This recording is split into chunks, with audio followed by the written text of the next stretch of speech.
Want to know the wildest single thing about all of the fan hype regarding Corey Trice since his last draft is that this franchise only recently was wasting draft picks on long snappers and punters, and a lot of people were okay with that. Good morning to you. Good Thursday morning. I'm Dejan Kovacevic of DK Pittsburgh Sports, and this is Daily Shot of Steelers. It comes your way bright and early every weekday.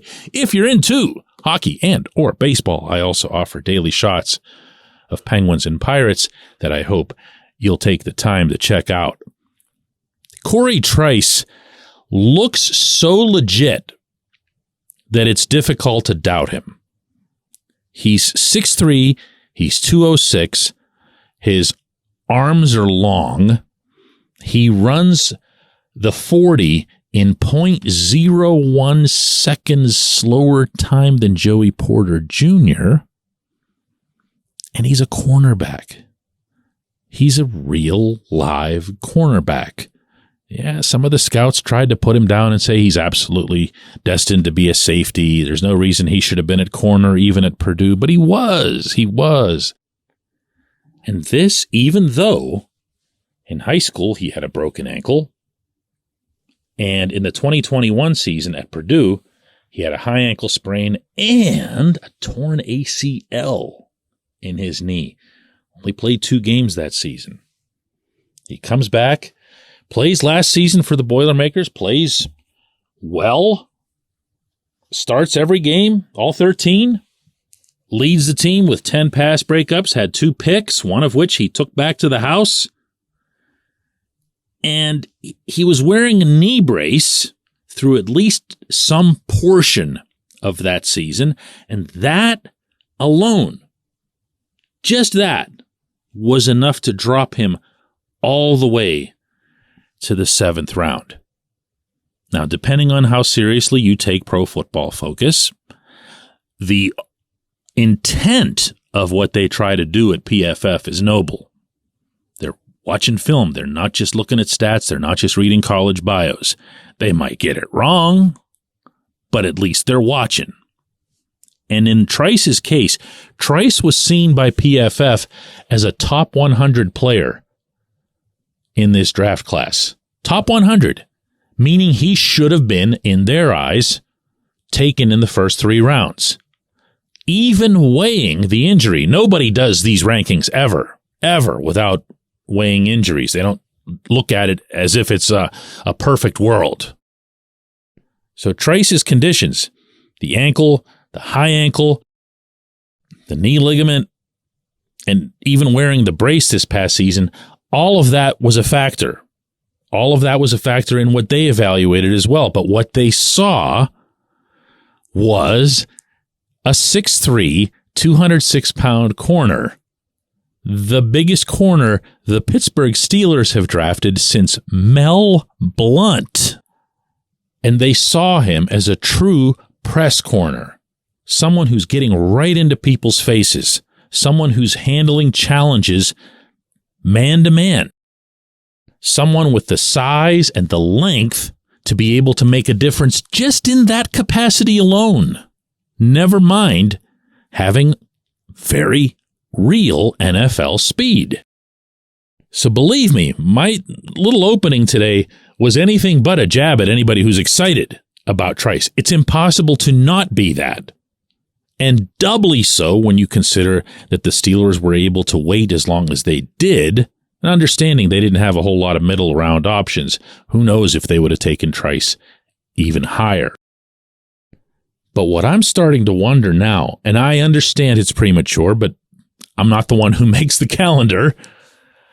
When I see Ahkello Witherspoon getting released as he was yesterday, and I see the $4.4 million cap hit that's saved, I see a couple of things. One, I see the Steelers at around $12 million in cap space, which I think is where they need to be in order to A, pay the draft class, and B, have a little bit of money left over to go after a backup edge rusher if they need it, sideline to sideline inside linebacker if they feel they need it.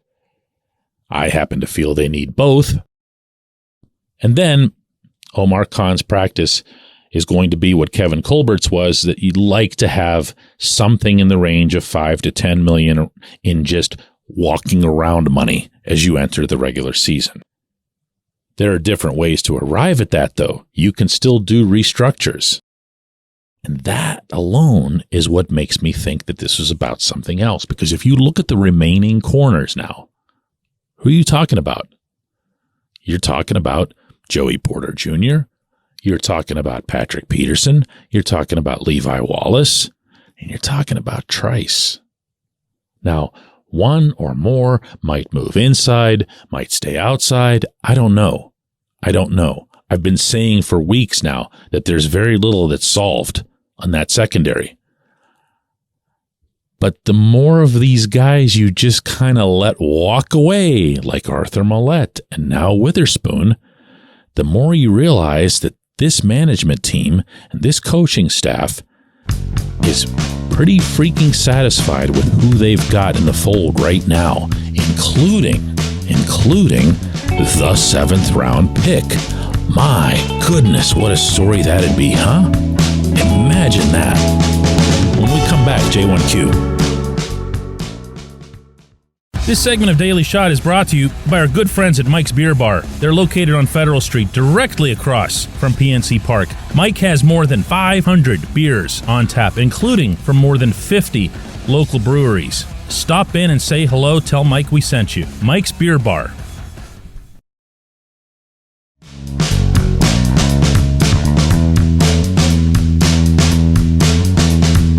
Today's J1Q comes from Justin. He says, "Hey DK, I have a question about the second string quarterback. Do you see a possibility that if Mitch Trubisky lights it up in the preseason that the Steelers would field calls for him via trade? I think he's one of the best backups in the league, and a team that has quarterback needs right off the bat might just make a trade to make Omar look even more like the con artist than he already does." I'm going to answer this two different ways, Justin.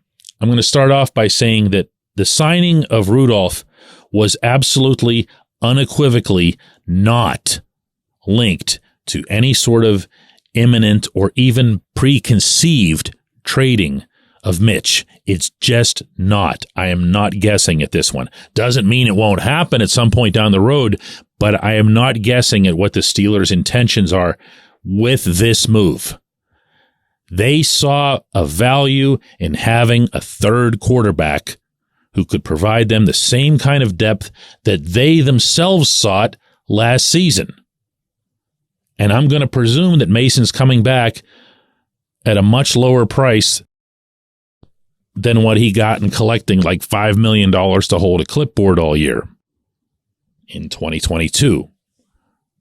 So if you can get that much quarterback in terms of the quantity, there's no reason not to do it. I don't have an issue with it. I wasn't going to get excited about any of that. I just don't get excited about third-string quarterbacks in general, but whatever.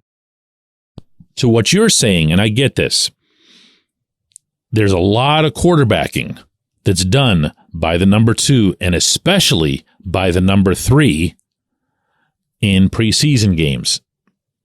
So you're going to see a lot of Mitch. You're going to see a lot of Mason. And yeah, if either of them, might as well throw Mason into this too, if either of them were to just light the world on fire, especially Mitch, because I agree with you, if there's 32 starting quarterbacks, where does Mitch rank between 32 and 40?